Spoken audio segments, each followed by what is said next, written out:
Hey buddy, how you doing today? Good? Good stuff. So far it's been a great night, so thank you for inviting me to be here. I know you've all been here for a while now, so I'm going to try and keep this really short. And what I'd actually rather do today, rather than standing here and like telling you about my accomplishments, achievements, or whatever, like I'd want to try and deliver as much value to you guys as possible. So I'm going to try and leave as much time as possible at the end to answer any questions that you might have. Especially if you have something that you're struggling with right now, or you have an obstacle that's stopping you from accomplishing your goal. I'd love to try and go to help you with that. Yeah? Is that cool, guys? Yeah. Good stuff. So what I want to do with the time that I do have, however, is I want to tell you about something that I've been struggling with personally. And that thing for me has been patience.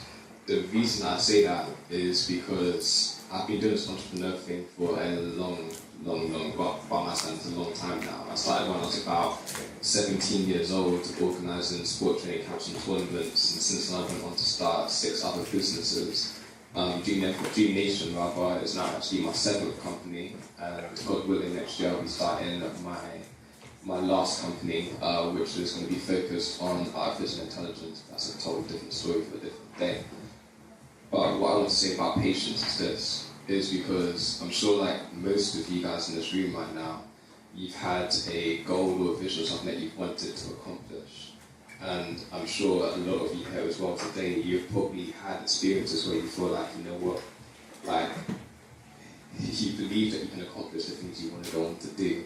And kind of as, I think it was Seville, it's the name, earlier today was saying that, okay, by the time you reach this age, a lot of us are expected to have done this or whatever. Like, I'll tell you this personally, when I was supposed to hit 25, like my personal goal was to be a millionaire at that stage.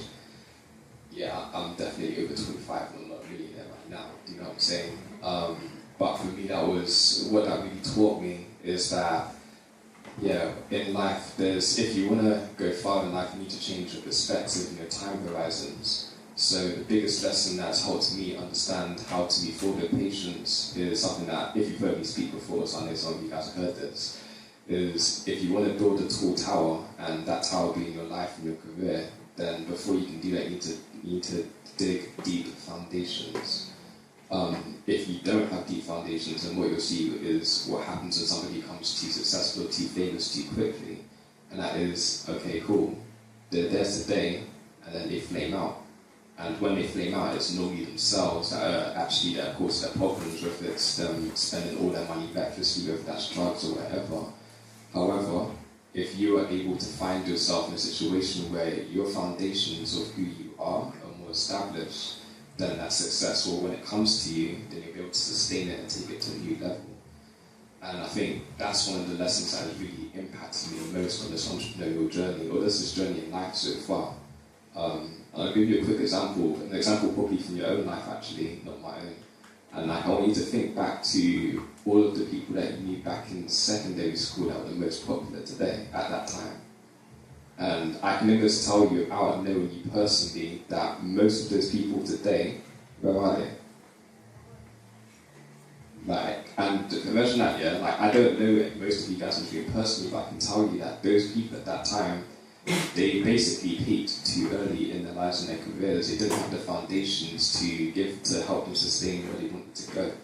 And what I want to tell all of you right now, I imagine most of you are pretty young right now, is don't set yourself these artificial like deadlines or, okay, I want to accomplish this by this day, like in terms of your age. But instead focus, especially in your 20s, focus everything you've got on building your capacity. Like, you should be reading books like nothing. In fact, I'll tell you this right now. Even if you see your friends that have graduated, got nice jobs, working in banks, all of that, driving nice cars, all of that, that's cool. But that's, in your 20s, that's what you're meant to be doing. Like, I'll tell you this right now. You should be spending every single year at least until you're 30. Even when you're 30, that's not even it. But at least until 30, focus on learning. Every single thing you should be doing should be focused on learning. I don't mean formal education, I mean life. So whether that's you're testing yourself, whether you're trying that new idea, whether you've got that business that you want to do, whether you want to develop a new skill or talent or whatever, spend the time you have right now to do it. And the reason why it's so important, other than it being a part of the foundation of who you become, is because for most of us during this time period, you can't actually fail.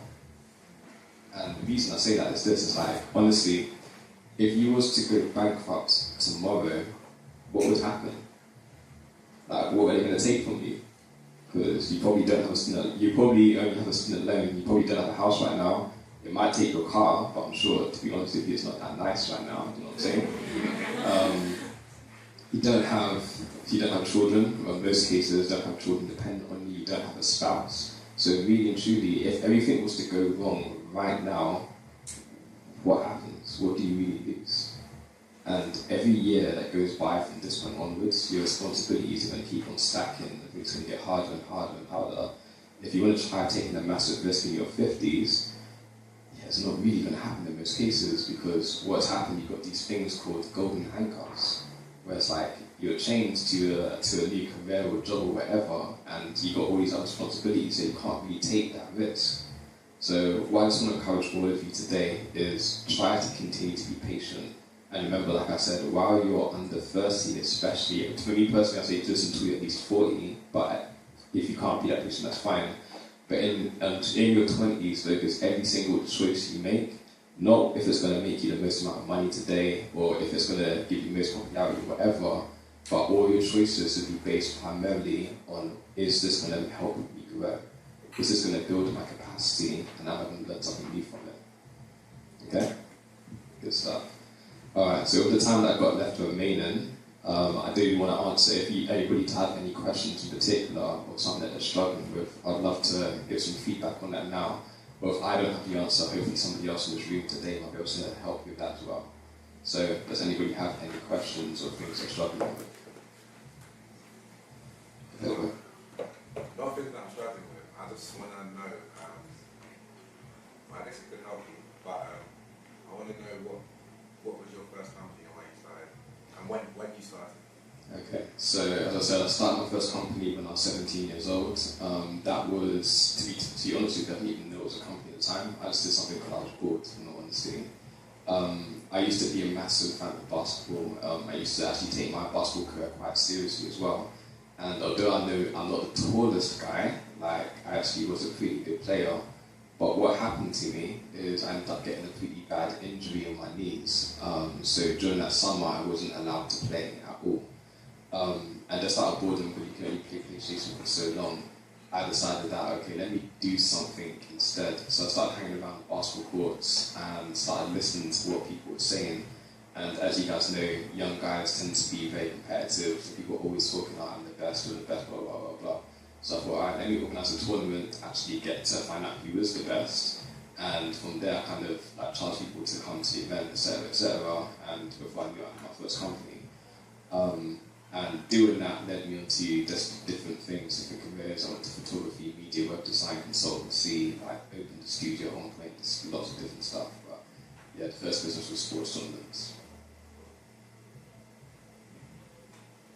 So yeah, I think he was up first, yeah.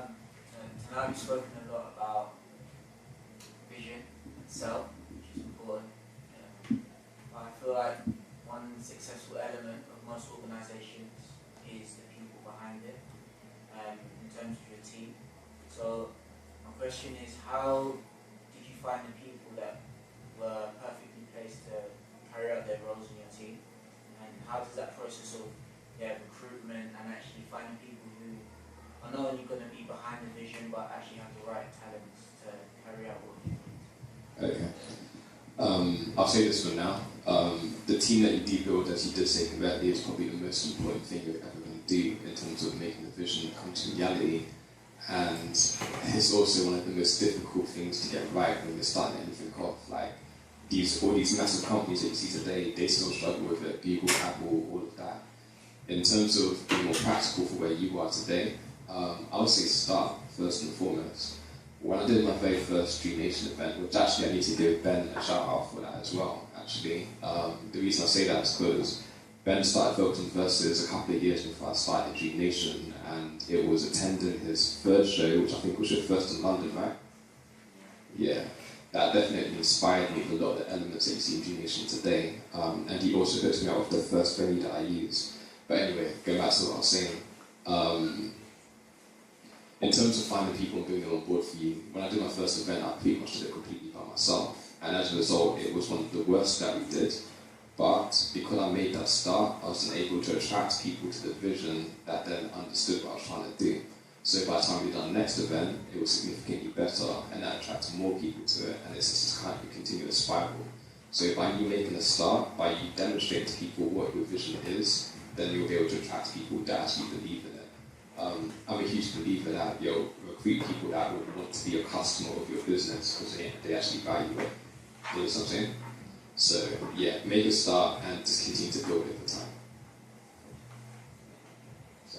Do I have time? I'm done with you.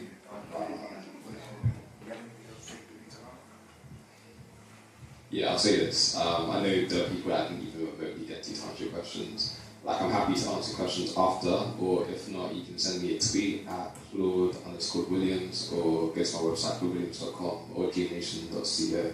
Drop us an email, we can go from there, yeah? Thank you, guys.